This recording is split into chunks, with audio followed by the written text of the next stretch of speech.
Hey guys, and welcome back to another episode of Dark Crossroads. Today we're doing another Creepy Corner episode, but I'm kind of doing it a little bit different. When I plan to do my episodes, I do it based off of what I'm really interested in that week, something that I really want to dive into and talk with you guys about. So recently I've been really into exorcisms and researching them, and I think it's because it's starting to get into spooky season.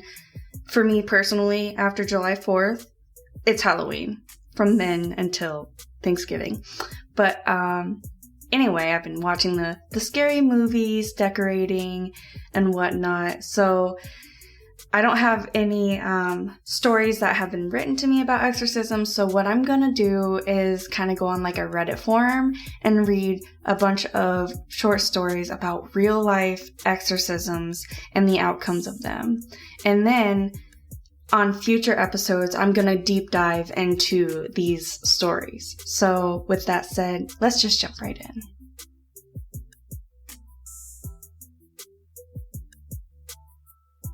The ritualistic act of real exorcism is referenced in cultures worldwide, and its practice shrouded in controversy. The purpose of an exorcism is to expel evil forces that have hijacked the body of a living person, and even the Vatican recognizes it as a valid practice. In 2018, the Vatican taught a course on exorcisms, training 250 priests on how to properly perform this ritual. The need for such a course stemmed from an uptick in reported demonic possessions. According to Catholic law, only an ordained priest can perform a real exorcism, and they must be trained beforehand. However, there have been several reported cases where things went wrong during a ritual, and the person who claimed to be possessed either died or suffered severe mental and emotional injury. While each of these real-life exorcisms is confirmed or corroborated, psychiatrists and even the Catholic Church itself have debated their necessity. Indeed, most of the symptoms associated with these demonic possessions can be explained by modern psychology as signs of recognized mental illness like bipolar disorder and schizophrenia. Some incidents, however, might make you reconsider. Alrighty guys, so our first story is going to be that of The Exorcism of Roland Doe. The classic film The Exorcist is based on a real-life exorcism of a 13-year-old boy in Cottage City, Maryland in 1949. No one knows this boy's true identity, as his name was changed to protect his identity and privacy, so he is referred to as Roland Doe. Roland Doe's possession began following the death of his aunt. He turned to a Ouija board to communicate with her, something that they often would do together, so he knew if he used the Ouija board, he could reach her. But he apparently invited something much more sinister into his life. Shortly after using the Ouija board, he began hearing scratching noises inside his bedroom walls, and his mattress started moving erratically on its own. As the possession worsened, Roland began demonstrating very violent superhuman strength. Roland's parents sought help from Father E. Albert Hughes, who requested permission from the church to conduct an exorcism. The ritual became very violent, and Roland eventually tore a spring off of his mattress, and he used it to slash Father Hughes across his shoulders. The family then headed to St. Louis and saw 3 more priests who, with permission, carried out around 30 exorcisms on Roland. The priest reported that his outbursts only occurred at night, and he had messages written on his skin, guttural voices, and experienced extreme strength. He would also become extremely enraged at the sight of anything religious and would make it fly across the room. The exorcisms became worse and worse, with Roland wetting his bed and violently cursing at the priests. But one final exorcism worked a miracle. The ritual took 7 minutes, and the priest observed Roland coming out of his trance-like state and simply stated, "He's gone." Afterwards, Roland Doe experienced a vision of St. Michael defeating the devil, and he never suffered from any possession ever again. Our next story is The Real Exorcism of Emily Rose, who was Annalise Michael. I personally find this one extremely disturbing, so I just want to kind of put a little warning out. Even though these are short stories, it is very disturbing. The Exorcism of Anneliese Michael is so frightening that it inspired the 2005 film The Exorcism of Emily Rose. Anneliese was a young German woman born in 1952. At 16 years old, she blacked out during school and began to behave out of character. Within a year of her blackout, she started wetting her bed and having seizure-like convulsions. Doctors diagnosed her with epileptic psychosis as well as visual and auditory hallucinations, for which she was eventually hospitalized. Over time, her symptoms intensified and included an aversion toward religious items. Both Anneliese and her Catholic family attributed her condition to demonic possession. She began claiming that she could see the devil's face and hear voices mocking her damned spirit. Her family went to church for help, but most of the priests they spoke with urged Anneliese to see a doctor, explaining that a real-life exorcism required the authorization of a bishop. Then it got even worse. She began eating spiders, coal, and even the head of a dead bird. She would also drink her own urine, bark like a rabid dog, and perform hundreds of squats a day. Finally, priest Ernest received approval from a bishop to perform the exorcism. He spent 10 months with one other priest named Arnold performing 67 exorcisms on Anneliese. During these exorcisms, Anneliese claimed to be possessed by Adolf Hitler, Nero, Lucifer, Cain, Judas, and a disgraced priest named, I'm going to say this wrong, Fleischmann. Her condition worsened and she broke bones in her knees from repeatedly kneeling for prayer and doing the millions of squats that she was doing a day. Anneliese soon stopped eating food altogether and died of malnutrition and dehydration at the very young age of 23 in 1976. The priests and the family were investigated and charged with negligent homicide and found guilty of manslaughter. Our next story is the Methodist exorcism of George Lukens. In 1769, in Bristol, England, George Lukens began behaving erratically. He was speaking in strange voices, making inhuman noises, and singing hymns backwards. Lukens was also a ventriloquist, a singer, and actor in the Christmas mummeries. That Christmas, Lukens was in the middle of a run of performances when he felt what he reported as a divine slap bring him to the ground. When he awoke, he began suffering from seizures where he couldn't speak, and his right hand twitched as he barked like a dog. His parish admitted him to a clinic where his condition worsened over 20 weeks. Convinced he was bewitched, he sought out magic practitioners and attacked an older woman to try to drink her blood. Lukens claimed the devil had possessed him. Reverend Joseph Easterbrook visited Lukens and determined that an exorcism was necessary. However, his petition to the church was rejected. Of course, he went ahead with the exorcism in secret anyway, with the help of 6 other Methodist priests and 6 Wesleyan ministers. The priests and ministers reported that Lukens responded to the exorcism with violent curses in a deep, hoarse, hollow tone, and sang and laughed and claimed to be the devil. He also exhibited so much strength that it was difficult to restrain him. Lukens also mocked the men by singing the Te Deum hymn, but replacing God with the word devil. After 2 hours of the exorcism, Lukens recited the Lord's Prayer, thanked the exorcist, and never fell ill again. Our next story is the exorcism of Clara Jemana Selle. Clara Selle was a 16-year-old from South Africa. In 1906, nuns at the orphanage school that she was at claimed that her behavior began to turn violent, and that she was ripping at her clothes and growling, demanding to speak with her father. She told him that she had made a pact with the devil.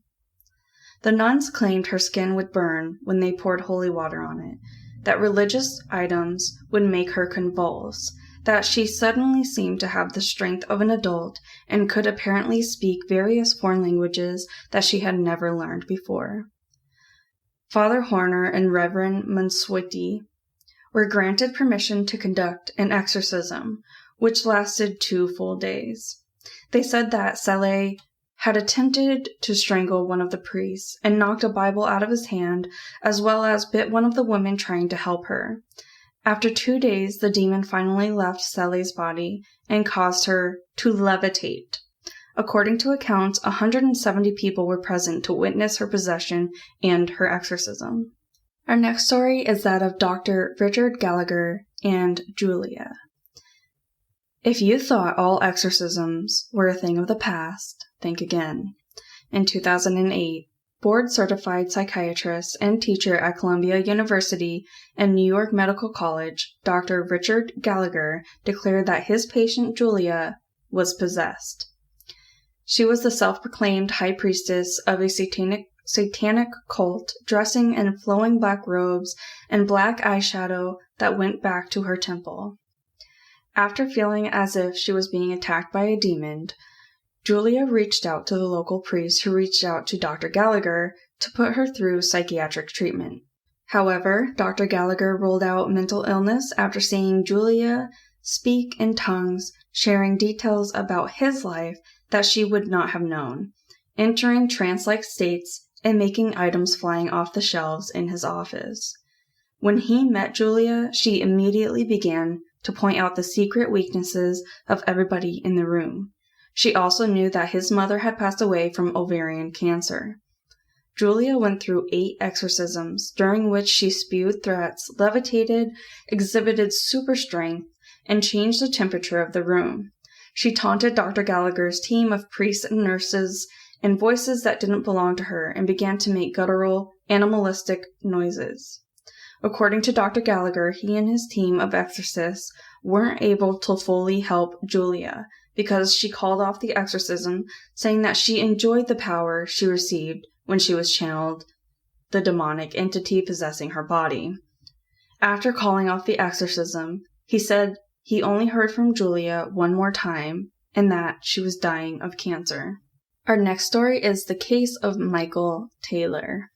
In 1974, Christian Taylor, wife of Michael Taylor, accused him of adultery with their church group leader after he became increasingly erratic and socially distant. After the confrontation, Taylor physically attacked his wife. His terrifying behavior increased in frequency and intensity, so it was decided that he needed to be seen by priests and have an exorcism. In October of 1972, 2 ministers performed an exorcism on Taylor. It was a full night of exhaustive exorcism sessions during which he had seizures, spit at and bit the exorcist, and screamed in tongues. Following the sessions, the priest claimed they had pulled about 40 demons from Taylor, but that several still remained inside of him when he went home. Upon his return, he brutally and violently murdered his wife, tearing her eyes out with his bare hands and strangling the family poodle to death. He was picked up by the police after wandering the neighborhood streets soaked in his wife's blood. He was not convicted, though, because of the defense's argument that the exorcism made him insane. Our next story is The Exorcism of Anna Eklund. In 2016, the movie The Exorcism of Anna Eklund, based on a true story from the 1900s, was released. At the age of 14, Eklund started to display strange behaviors and would fall ill anytime she attended church, as well as vomiting after taking communion. She could also suddenly speak and understand Latin, Hebrew, Italian, and Polish languages.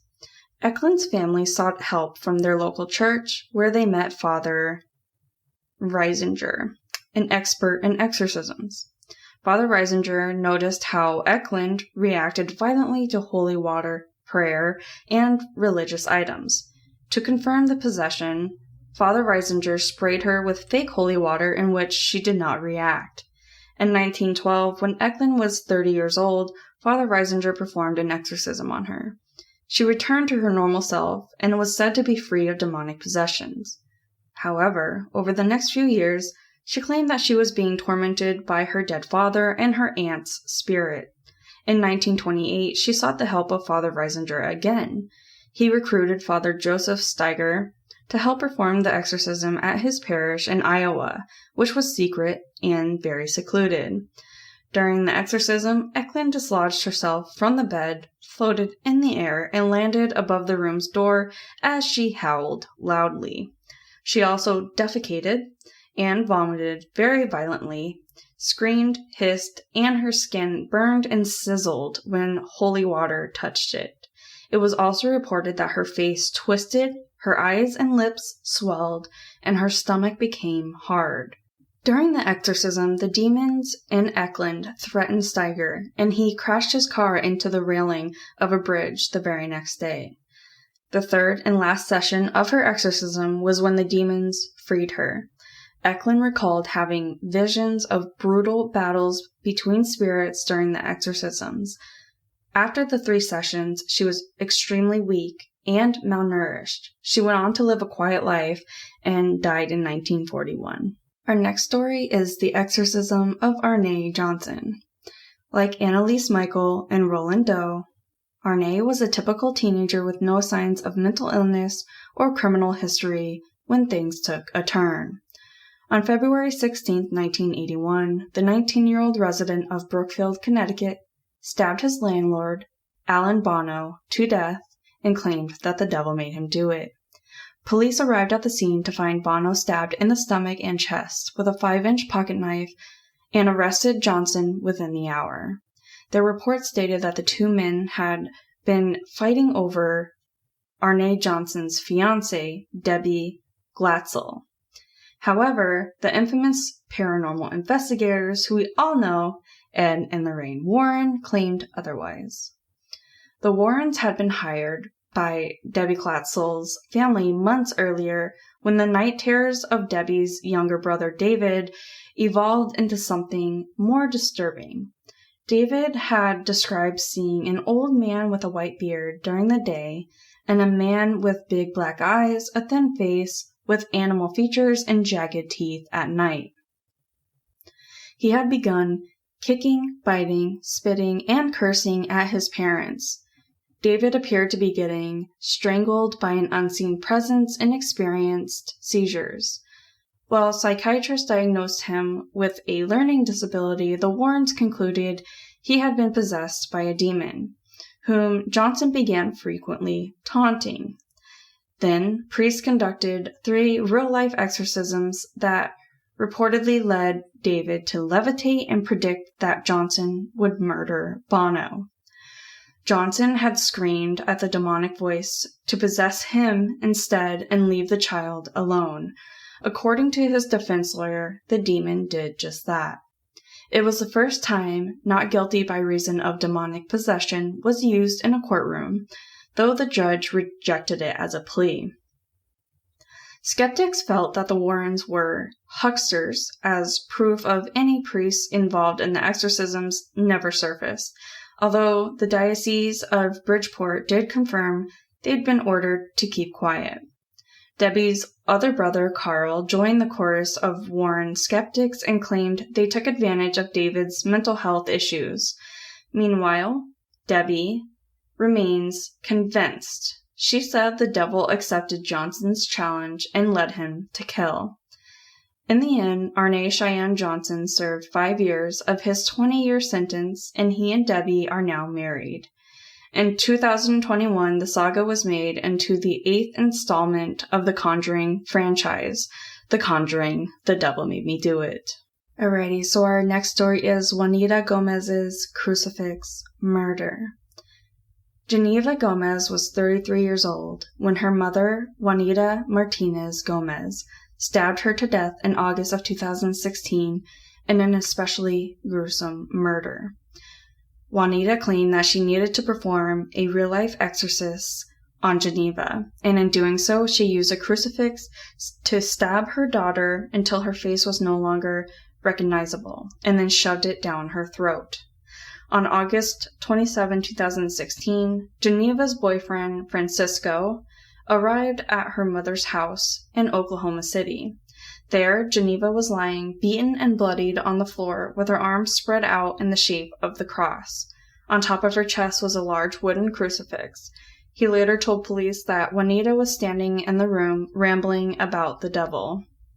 Juanita was placed under arrest and charged with first-degree murder. In court, she claimed that she had killed Geneva because she was possessed by the devil and she needed to perform an exorcism. She also stated that her daughter had been rambling in tongues and spoke in a demonic voice, not her own. She pleaded not guilty by reason of insanity. A psychological evaluation concluded that Juanita Gomez was grossly feigning memory problems to appear incompetent, and the judge rejected the insanity plea. Meanwhile, the medical examiner who analyzed Geneva's body uncovered a litany of gruesome injuries to the head and face and established the cause of death as being blunt force trauma. When questioned about bruises on her own hands, Juanita Gomez told police that these resulted from fighting Geneva to rid Satan from her daughter's body. With witness testimony from the boyfriend and Juanita Gomez's own confession, a jury convicted the 50-year-old mother and sentenced her to life without parole. Our next story is the real exorcism of Amy Stamatis. In November of 2006, Amy jumped out of her second-story window in Searcy, Arkansas. Paralyzed below the waist and recovering in the hospital, she was visited by Pentecostal evangelist Cindy Lawson. Lawson, who claimed to have performed 10 real-life exorcisms before, told her that she knew demons possessed Stamatis. "The Lord spoke to me and told me to go to the hospital to cast the demons out of her," said Lawson. "I could feel something churning." Stamatis' trouble began after a shift at Baptist Health Medical Center in Little Rock. The 49-year-old nurse had just finished writing a report and inexplicably forgot how to do her job. Her skills were gone entirely, leading her to quit. A lifelong runner, she was suddenly unable to do even that. Psychiatrists prescribed antidepressants. Stamatis' state worsened over time, randomly taking her clothes off in public, screaming at her friends, and once climbing a 7-story parking ramp to jump from. While the police managed to talk her down, she ultimately tried again in November from her own home and succeeded. Paralyzed and with voices still haunting her, she put her trust in Lawson. Stamatis had suffered through hearing voices, whisper suggestions to kill herself, for 7 months before she jumped out of the window and was unable to find help anywhere she turned. Ultimately, she agreed to let Lawson perform an exorcism. "In the medical world, they need to put a name to it," said Stamatis. "They don't understand because they have never dealt with these types of demons. So how are they going to fight against something that you don't know how to fight, that you don't even understand?" Lawson performed her first real-life exorcism on a 9-year-old boy and said that he levitated during this ritual. She claimed to have seen subjects change their eye color mid-exorcism, foam at the mouth, or speak in guttural demonic voices. She said her vocation was initially terrifying, but that God had called her to it. While Stamatis doesn't remember her real-life exorcism, the family members who attended all agreed that there had been an instantaneous change when it finished. While the former nurse remained paralyzed, her exorcist is convinced that God will eventually even heal her of that too. Alright guys, so thanks for hanging out again today. I hope you enjoyed this. Don't forget to check back in for our next episode. It's going to be the true crime one, and then we're getting back to Creepy Corner. If you enjoyed this and if you want to hear more content, don't forget to subscribe, rate, review, and like wherever you're listening to this podcast. Follow us on all the social media and tell your friends about us. You tell 2 people, those 2 people tell 2 people, and we just keep on growing. It is much appreciated and it helps us out a lot, and it's a free way to support us. If you have any suggestions or want any of your stories read on the podcast, send them to our email at darkcrossroadspodcast@gmail.com. And with that said, I hope you guys have a wonderful day or night, whatever time you're listening to this. And don't forget to be weird, stay different, and don't trust anyone.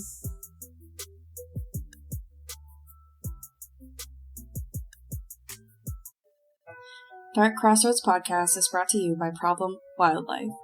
Problem Wildlife serves Western Massachusetts and has been humanely protecting your house and family from unwanted pests for over 20 years. Take back your space with an animal control service that you can trust.